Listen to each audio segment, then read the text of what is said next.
ओम श्री सद्गुरुदेव भगवान की जय। प्राकथन। वस्तुतः गीता पर अब टीका लिखने की अब कोई आवश्यकता प्रतीत नहीं होती, क्योंकि इस पर सहस्रों टीकाएं लिखी जा चुकी हैं, जिनमें 50 तो केवल संस्कृत में ही है। गीता को लेकर 50 मत है, जबकि सबकी आधारशिला एकमात्र गीता है।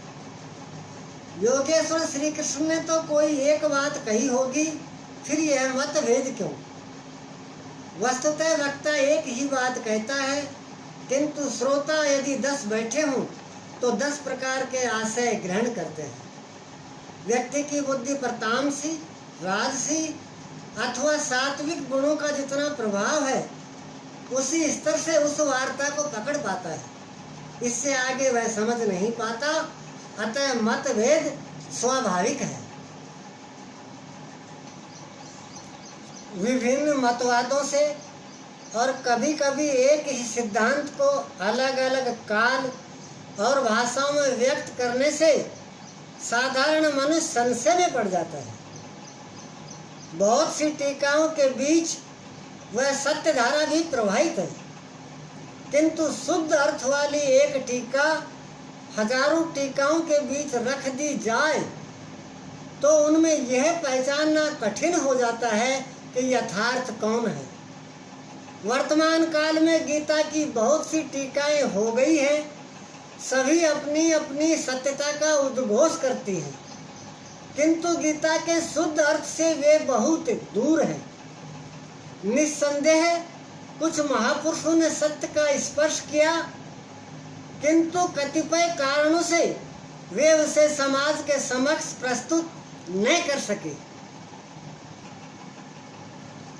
श्री कृष्ण के आशय को हृदयंगम न कर पाने का मूल कारण है कि वे एक योगी थे।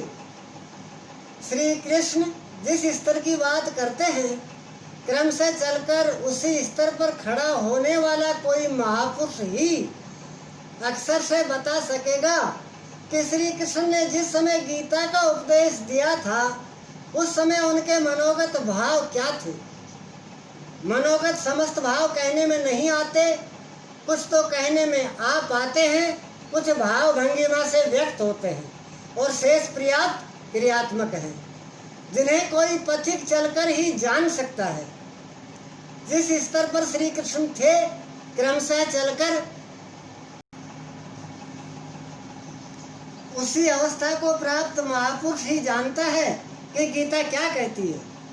वह गीता की पंक्तियां ही नहीं दोहराता, बल्कि उनके भावों को भी दर्शा देता है, क्योंकि जो दृश्य श्री कृष्ण के सामने था, वही उस वर्तमान महापुरुष के समक्ष भी है। इसलिए वह देखता है, दिखा देगा, आप में जागृत भी कर देगा, उस पथ पर चला भी देगा।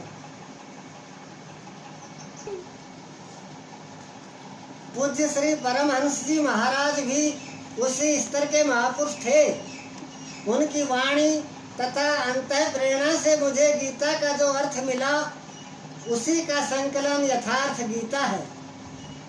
इसमें मेरा अपना कुछ भी नहीं है, यह क्रियात्मक है। साधन अपनाने वाले प्रत्येक महापुरुष को इसी परिधि से गुजरना होगा। जब तक वह इससे अलग है, तब तक स्पष्ट है कि वह साधन नहीं करता, किसी न किसी प्रकार की लकीर अवश्य पीटता है। अतः किसी महापुरुष की शरण ले। श्री कृष्ण ने किसी अन्य सत्य को नहीं बताया, बल्कि कहा, ऋषि भीर बहुधा गीतम। ऋषियों ने अनेकों बार जिसका गायन किया है, वही कहने जा रहा हूँ। उन्होंने यह नहीं कहा कि उस ज्ञान को केवल मैं ही जानता हूँ या मैं ही कहूँगा, बताऊंगा, बल्कि कहा, किसी तत्वदर्शी के पास जाओ, निष्कपट भाव से सेवा करके उस ज्ञान को प्राप्त करो। श्री कृष्ण ने महापुरुषों द्वारा शोधित सत्य को ही उद्घाटित किया है।